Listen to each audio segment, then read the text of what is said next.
덤벨로 집에서 하체의 중량을 칠 수 있는 방법은 없을까? 안녕하세요, 건진함입니다.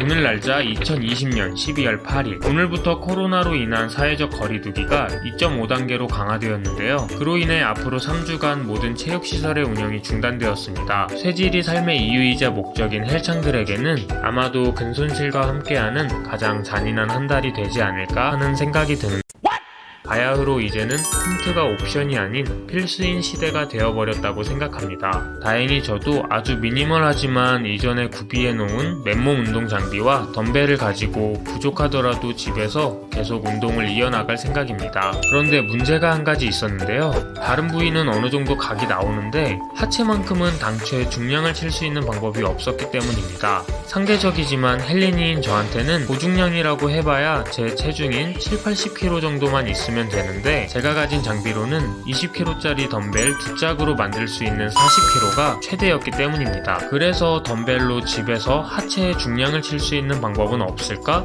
없으면 그냥 상체만 조져야겠다. 꿀띠 하고 찾아봤는데 다행인지 불행인지 있더라고요.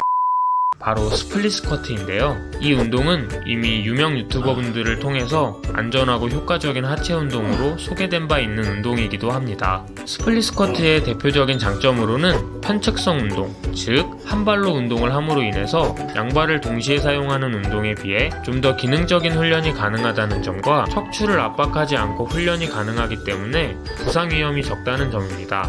그런데 뭐니뭐니 해도 제 기준에서 가장 큰 장점은 집에서도 하체 운동 시에 중량을 칠 수 있다는 점이었습니다. 제가 보통 체육관에서 70kg 바벨로 백스쿼트를 10번씩 5세트 정도를 진행하는데요. 오늘은 양손에 각 20kg씩 총 40kg을 들고 스플릿 스쿼트를 12회씩 총 5세트를 진행해봤습니다. 운동 강도가 약할까봐 걱정했는데 한 세트만 하고도 아주 겸손해졌습니다.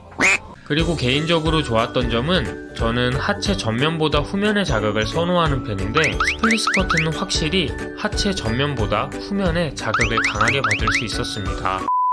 제가 오늘 직접 해보면서 느낀 팁 몇 가지를 공유드려 보겠습니다. 처음엔 가동 범위를 작게 진행해보세요. 저는 끝까지 일어서려고 하면 밸런스가 무너지는 상황이 자주 발생해서 체력 소모도 크고 수축에 집중하는 데 어려움이 있었습니다. 운동에 익숙해질 때까지는 가동 범위를 좀 줄이더라도 안정적인 상태에서 강도 있는 수축감을 가져가는 게 운동이 더 잘 되는 느낌이 들었습니다. 덤벨을 손에 쥐고 있기 때문에 백스쿼트에 비해서 상체가 자유로운 편이지만 오히려 그렇기 때문에 중심을 잡기는 더 어려웠던 것 같습니다. 그런데 백스쿼트를 할 때처럼 등을 견고하게 잡아두니까 몸의 중심이 잡히면서 안정적으로 스쿼팅을 할 수 있었습니다.